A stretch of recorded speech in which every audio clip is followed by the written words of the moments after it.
तो आज हम स्टार्ट करेंगे। जो आज का जो टॉपिक है वो न्यूक्लियर एंड पार्टिकल फिजिक्स है। हम लोग जो शॉर्ट टॉपिक के बारे में बात कर रहे थे उनका एक टॉपिक है न्यूक्लियर एंड पार्टिकल फिजिक्स। तो न्यूक्लियर एंड पार्टिकल फिजिक्स में आपको 5 से 7 मार्क्स आते हैं एग्जाम पे, और एकदम फिक्स तो नहीं है, 5 से 7 मार्क्स आएंगे। कभी कुछ टाइम ज़्यादा भी आते हैं, काफ़ी साल इससे कम भी आ सकते हैं। तो आपको जो बुक फॉलो करना है वो है आपका ए बी गुप्ता फॉलो कर सकते हो, और एस एन घोषाल भी आप फॉलो कर सकते हो। मतलब किसी एक बुक आपको अच्छे से पढ़ना है इसमें से। तो उनके बाद कुछ चैप्टर है, 4 चैप्टर है न्यूक्लियर फिजिक्स में। इसमें तो न्यूक्लियर एक अलग सा टॉपिक है और पार्टिकल एक अलग सा टॉपिक है। न्यूक्लियर पढ़ना होगा आपको, पार्टिकल भी पढ़ना होगा। न्यूक्लियर का कुछ 4 चैप्टर है, जिसमें फर्स्ट चैप्टर जो है बेसिक न्यूक्लियर प्रॉपर्टी, मतलब न्यूक्लियर की कुछ बेसिक प्रॉपर्टी के बारे में आपको जानना होगा इस चैप्टर में। जैसे हो गया आपका आइसोटोप हो गया, आइसोटोप हो गया, आइसोटोन हो गया, आइसोटोप हो गया, आइसोटोन हो गया, आइसोबार हो गया, आइसोबार हो गया। ऐसे कुछ बेसिक चीज़ जानना होगा इसमें। उनके बाद जानना होगा आपको mirror nuclei mass defect, mirror nuclei mass defect, और बाइंडिंग एनर्जी का और बाइंडिंग एनर्जी का फॉर्मूला, बाइंडिंग एनर्जी का फॉर्मूला, बाइंडिंग एनर्जी का फॉर्मूला। और आपको जानना है न्यूक्लियर फोर्स के बारे में, न्यूक्लियर फोर्स की प्रॉपर्टी, न्यूक्लियर फोर्स की प्रॉपर्टी, इनके बारे में आपको जानना है। और उनके बाद आते हैं आपका मास डिफेक्ट, पैकिंग फैक्टर के बारे में जानना है, पैकिंग फैक्टर। और सॉरी और इन सब कार्ब के बारे में जानना है कुछ। इस चैप्टर में यही है। और इस चैप्टर में कहाँ से क्वेश्चन आते हैं, इस चैप्टर में एक फॉर्मूला होता है कि न्यूक्लियर रेडियस का R=R0a⁴ ये आपका रेडियस का डिपेंडेंसी ए के साथ, उससे काफ़ी क्वेश्चन आते हैं एग्जाम में। वी का डिपेंडेंसी वी वेरिजियस ये होते हैं, इससे काफ़ी क्वेश्चन आते हैं। और बाइंडिंग एनर्जी आपको निकालने देते हैं, क्योंकि ये जो फॉर्मूला है ZMP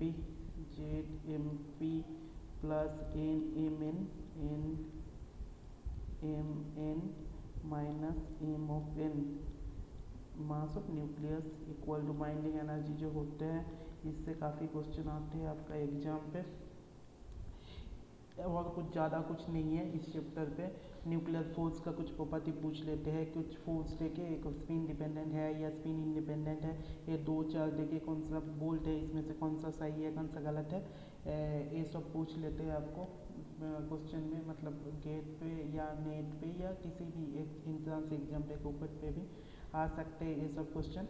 उनके बाद आते हैं आपका न्यूक्लियर मॉडल। न्यूक्लियर मॉडल में तो काफ़ी मॉडल है, मतलब 3-4 तो मॉडल है। एक उसमें से एक है shell model, collective model, shell model, collective model,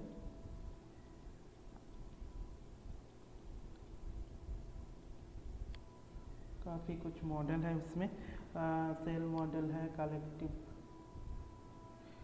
model है, और लिक्विड डॉप मॉडल है। इनको सक्सेस के बारे में आपको जानना होगा, इनको फेलियर के बारे में जानना होगा, ये सब है। और मोस्ट जो इम्पोर्टेंट टॉपिक है इस चैप्टर का वो है ACMF, semi empirical mass formula. ACMF है, इनका नाम है semi empirical mass formula. Semi empirical mass formula में क्या होते हैं आपका, ACMF में कुछ डिपेंडेंसी के बारे में पूछ लेते हैं। कुछ टर्म है इसमें, जैसे volume energy term, surface energy term, volume energy,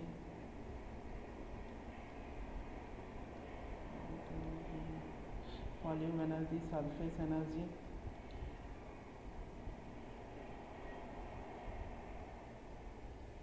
volume energy term, surface energy term, और Coulomb energy term, asymmetry energy term, pairing energy, ये सब आते हैं उसमें। और भी एक है चीज़ है कि मास पैराबोला, मास पैराबोला क्या होते हैं।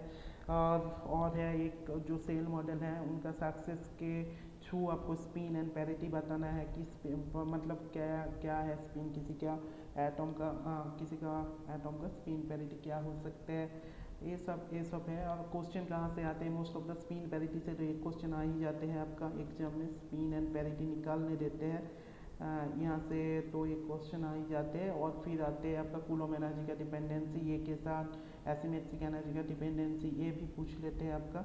मतलब ACMF का जो जो जो टर्म है, तीन जो टर्म है, जैसे 5 टर्म है शायद, 1 2 3 4 5 टर्म है, वो 5 टर्म का आपको डिपेंडेंसी पूछ लेता है। पेयरिंग एनर्जी कब पॉजिटिव होगा, पेयरिंग एनर्जी कब नेगेटिव होगा, ये सब पूछ लेते हैं आपको। और यही और एक क्वेश्चन पूछते हैं आपका कि मोस्ट स्टेबल न्यूक्ली कौन सा है। एक फार्मूला है इसमें, आप जब पढ़ोगे उसमें देखोगे कि मोस्ट स्टेबल न्यूक्ली का एक फार्मूला है, उसमें से आपको दे के आपको जेड पूछते हैं, ए दे दिए आपको, ये गिवन होंगे, उसके बाद आपको मोस्ट स्टेबल न्यूक्लियस का जेड पूछेंगे। यही एक क्वेश्चन आते हैं न्यूक्लियर मॉडल से, और बेसिक प्रॉपर्टी से कुछ मतलब ज़्यादा हार्ड तो क्वेश्चन नहीं आते, आपको वेल नोन क्वेश्चन ही मिलेगा एग्जाम पे। और फिर आते हैं रेडिएशन तो आप लोग पढ़े ही होंगे, क्लास 12 से पढ़ रहे हैं रेडिएशन चैप्टर। रेडिएशन में आपको क्या क्या पढ़ना है कि जैसे डीके लॉ हो गया आपका, डीके लॉ कैसे होते हैं, डीके लॉ का एस्टेब्लिश कैसे होते हैं, डीके लॉ हो गया आपका। फिर आते हैं आपका जो हाफ लाइफ टाइम होते हैं, एवरेज लाइफ टाइम होते हैं, हाफ लाइफ टाइम का formula, half life time, half life time, average life time, ये हो गया आपका, ये आपको देखना है। फिर आते हैं आपका एक्टिविटी, फिर एक्टिविटी से क्वेश्चन आते हैं, मतलब एक्टिविटी आपको पढ़ना है एक्टिविटी क्या होते हैं। फिर आते हैं आपका alpha decay, beta decay, gamma decay, इसके बारे में जानना है। मतलब पहले तो हम लोग एकदम बेसिक के बारे में पढ़े थे, अल्फ़ा डीके क्या होते हैं, बीटा डीके, इसमें कुछ ज़्यादा पढ़ना है। मतलब alpha decay of channelling, beta decay का आपका बीटा डीके का कंडीशन पढ़ना है, मतलब कौन सा बीटा डीके होंगे, बीटा प्लस, बीटा माइनस, ऐसा कुछ, और इलेक्ट्रॉन कैप्चर, ऐसा क्या होंगे। और फिर आपको देखना है गामा डीके के आपको देखना है कि कौन सा इलेक्ट्रिक होंगे, कौन सा मैग्नेटिक होंगे, ये कुछ क्वेश्चन देते हैं इसमें। और बीटा डीके में सिलेक्शन रूल भी आपको देखना है, क्वेश्चन पहले तो आते नहीं थे, मतलब गेट या नेट पे तो पहले नहीं आते थे, आजकल आने लगा है कि बीटा डीके का selection rule, first forbidden second forbidden day के सिलेक्शन रूल आते हैं आजकल, एक बार देख लेना है आपको अच्छे से।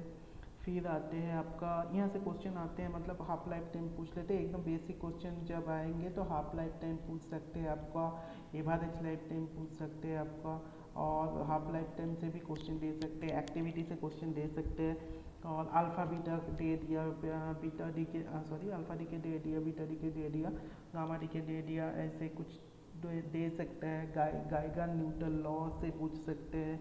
और क्या पूछेगा, और फिर स्पिन पैरिटी दे के आपको पूछ सकते हैं कि गामा डीके में इसमें मैग्नेटिक है या इलेक्ट्रिक है, कुछ फॉर्मूला है, वहाँ से क्वेश्चन पूछा जा सकते हैं रेडिएशन में। और रेडिएशन में ऐसे क्वेश्चन भी जेस्ट पे या नेट पे पूछा गया है आपका, कार्बन डेटिंग से क्वेश्चन आते हैं कि जो एज निकालते हैं कार्बन डेटिंग से, वहाँ से क्वेश्चन आते हैं, कार्बन डेटिंग का एज, कार्बन डेटिंग से जो एज आते हैं,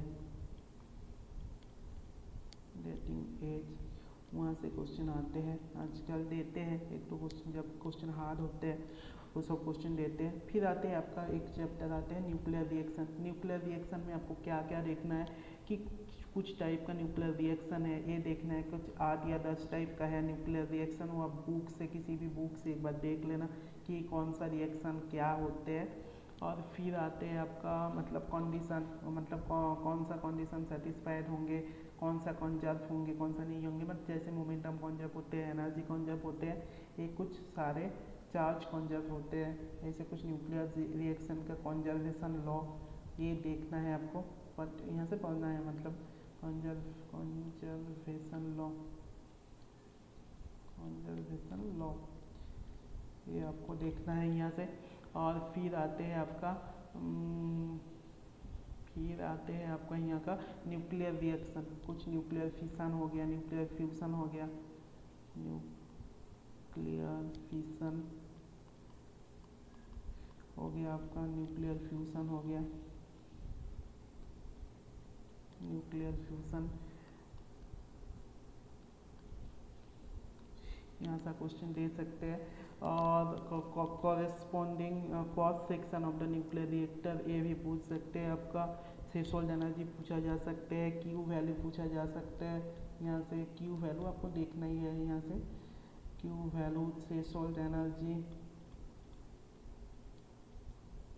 थ्रेशोल्ड एनर्जी, ये सब आपको देखना है एक बार, मतलब इस चैप्टर में आपको देखना है। और क्या, और ज़्यादा कुछ नहीं है इसमें से यही क्वेश्चन देते हैं कि न्यूक्लियर फिशन का एनर्जी क्या होते हैं, फिक्शन का एनर्जी क्या होते हैं, क्रॉस सेक्शन से कुछ क्वेश्चन देते हैं कि, और मोमेंटम कंजर्वेशन से कुछ क्वेश्चन दे देते हैं, एनर्जी कंजर्वेशन से। ज़्यादा कुछ नहीं आते, मोस्ट ऑफ द क्वेश्चन तो फर्स्ट सी टॉपिक से ही आते हैं न्यूक्लियर का। तो न्यूक्लियर में और ज़्यादा कुछ नहीं है। फिर आते हैं पार्टिकल में। पार्टिकल में आपको जो पढ़ना है वो पार्टिकल का आपका क्लासिफिकेशन पढ़ना है कि पार्टिकल का कितने सारे क्लासिफिकेशन है। तो पार्टिकल का तो काफ़ी सारे हैं, एक है लेप्टॉन है, ये आपको देखना है लेप्टॉन। फिर आते हैं आपका हार्ट्ज़ोन,